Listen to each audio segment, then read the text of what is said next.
All right, we're back here on SportsLine talking the St. Jude Rock and Roll Marathon coming up on Saturday, as we announced earlier in the first segment. New start time, 6:45 for the marathon and half marathon due to likely heat and humidity on Saturday. So set your alarms early, runners, fans. Get out there a little bit earlier to cheer on your favorite runner this weekend, as so many in Nashville always do. We're joined tonight by Katie Holmes, who's a St. Jude Rock and Roll Marathon event manager. Also Scott Wietecha, four-time marathon champion here in Nashville the last 4 years. Scott, so I need to ask, is the pressure on now for number 5?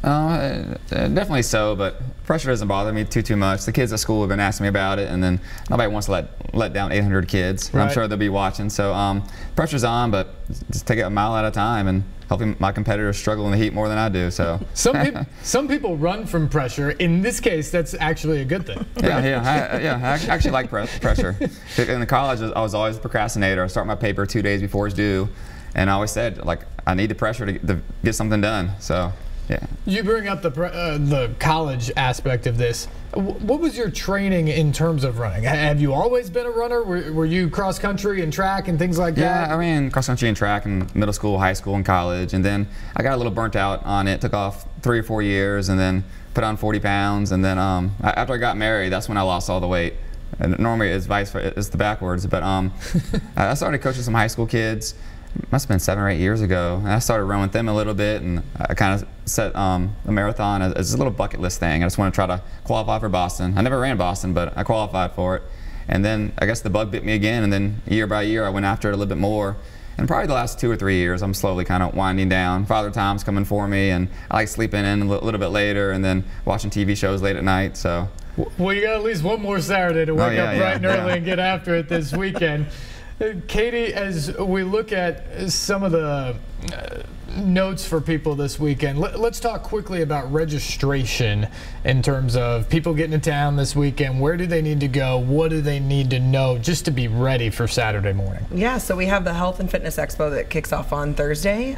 So from 12 to 7 at Music City Center on Thursday, and then 10 to 7 on Friday. We have our Health and Fitness Expo, so that's where they go if they've already registered to pick up their bib, get their t-shirt, check out all of the sponsors and exhibitors that are going to be at the expo, sign up for next year's race at the lowest prices, and then if they are not registered for both days of running, they can still register this weekend. So it's free and open to the public, so anyone's invited. And if you're running on Saturday, do you have to be there on Friday? You can't do this all Saturday morning before the race. Yeah, you got to pick up on Thursday or Friday. I would recommend, especially if you're local, to come out on Thursday if you can. Again, we're open until 7, so a little bit later for people that need to get off of work. But Friday is a pretty busy day at the expo, so we do recommend for locals to get there on Thursday if they can. Excellent. Our phone lines are open, 737-7767, if you'd like to join in the conversation. We've got a couple of callers here, so let's go to Delmer. Delmer, good evening. You're on SportsLine. Yes, sir. Can you hear me all right? I can. Go ahead. Yeah, I'm coming from Sturt County. I'm going to head on down there. I'm going to beat old Mr. Wietecha. Tell him I'm coming for him. You got to respect all your opponents and your competitors, so I'll keep my tabs on him for sure. So Scott's ready. Drink your water, though. Yeah, get ready. Hydrate out there, Delmer. Yes, sir. I had a question, though, about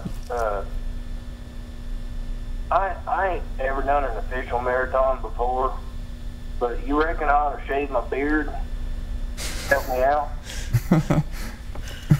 I don't know.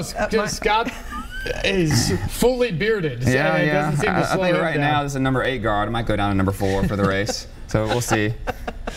Well, thanks for the call. Let's go to Michelle. Michelle, good evening. Good evening. I am running the marathon this weekend, and I think I'll be out on the course quite a bit longer than Scott, and I'm just a little bit concerned about being in the heat. Are there any tips you guys can share about running in the heat and what you guys have in store for us? Absolutely. We were talking about it a little bit earlier. A lot of people like using white hats to kind of reflects the sun. Sunglasses are your friend. Stay hydrated the last 2 or 3 days before the race. And don't try to have a time cushion. It's a little bit cooler at 6:45 at the start, so a lot of people will try to say, hey, it's not too bad now. I'm going to try to make a cushion for the marathon. Start slower. Take your time through the water stops. They're going to have some cooling zones throughout the race. And don't use those resources once you start to feel the effects of the heat. Start from the beginning. It's almost like kind of always keeping your gas tank filled to the top. So respect the course, respect the weather, and just stay on top of everything. How's that sound, Michelle? That's awesome. Thanks so much. Yeah, absolutely. Best of luck out there this weekend. One of the things I always hear from coaches and professional athletes when they talk about, football teams going to play in Florida at 95 degrees in the fall or whatever, is the fact that hydration really starts early in the week. If they're going to play on Saturday or Sunday, it's a Monday or a Tuesday or a Wednesday thing to help you be in the best place for the weekend. That's got to be the case for everybody running this weekend as well, right? Oh yeah. I would definitely start, I guess tomorrow or Wednesday, just slowly start drinking more water. A lot of times if you just wait till Friday to start chugging it, your body just kind of expel it. So it's a 3 or 4 day process, and I don't know. Yeah, it's gonna be rough out there. You said earlier, Scott, that kind of your worst enemy on the course is the heat, along with the hills. But from all your experiences in marathons, have you run many where the heat have been a real factor? And as you look at this weekend, I mean, is this a forecast that worries you, or is this just definitely commonplace? Before I saw the weather, I was a little worried about the race. But I think the hottest it's ever been in a marathon for me is maybe it hit 70 degrees. Okay. But I've run some hot halves. I did a half marathon in Costa Rica several years ago, but they started at 5:30 in the morning because of the heat. So it's something I'm going to take water a little bit earlier. I'm not going to chug water at every single water station. A lot of the research says just drink to thirst. If you're thirsty, drink. Yep. Don't drink a whole lot more beyond that. Because then you start drinking too much water, then your electrolytes are throwing off, and then there's a whole new host of problems. Katie, in terms of the actual race itself, what are organizers like yourself and the course layout, how are you guys changing things or ramping things up given the forecast? Sure. So in addition to obviously moving up the start time a little bit and adjusting the time limit for the marathon, every water station essentially, so it's 17 water stations on course, they essentially become a cooling station as well. We also have some cooling buses that'll be out on course, and there'll be some signs out there. So if people need to take a break, they can do so and kind of get in the air-conditioned vehicles that are out on course. Obviously, we have ample medical stations along course as well. And then at the start line, we'll have a lot of salt packets at the refreshments area as well as in the corrals themselves, because salt is important to help you stay hydrated with your fluids on race morning. And to Scott's point, overhydration can actually be an issue as well. So that's kind of what we're preparing for. And then we're sending out a lot of messaging to runners. Listen to your body, set realistic expectations. And there are areas along course where if you're just not really feeling it and it is hot out there, that you can drop down to the half marathon from the full marathon, or we have different cutoffs on course where if you want to just cut a few miles out here and there, you can do so. St. Jude Rock and Roll Marathon coming up on Saturday morning. Katie, we were talking about registration a little bit earlier. I guess I would be remiss if people aren't scared off by our conversation about the heat and want to still get involved for Saturday. Can they? Can they show up at the expo on Thursday or Friday and just say, I'm running tomorrow? Absolutely. Registration is open for all distances. And again, we have a distance for everyone. We do have the 5K as well on Saturday. So hoping that one will be done before the heat really gets too bad. But we do have a distance for everyone, and then we have the Thursday night 1 mile as well. You're bringing up other races, which brings me to my next point. It is not just the full and half marathon on Saturday. So new this year, right? Thursday night 1 mile race. Talk me through that, because I'm pretty confident I could do the 1 mile race. Well, you should come out and do it then. You're saying it right now. I'll be in the NFL draft, but maybe I'll run a mile there just to prove it to you. Yes, new this year we do have a 1 mile race that goes through downtown as well. So we're really excited about the addition of that race, and it's part of what we call our Remix Challenge. So if you run the 1 mile on Thursday night, so 7 p.m. start time, and then you can run any distance on Saturday, so 5K, half marathon, full marathon, you get the individual race medals as well as the third medal that's a remix medal. So you can get 3 medals, run a mile and a 5K, and that sounds like a great deal to me. The 1 mile, right down the heart of Broadway, or where are we going? It starts on Dedrick and 4th, and basically kind of jaunt on over to First and run down First. So it is net downhill. It's a quick course. It finishes right in front of us in the amphitheater, so it'll be a fun time, quick course. I know we have a couple people out there that'll be running it pretty quickly. So. Do you have a feel for how many people are signed up or will do that?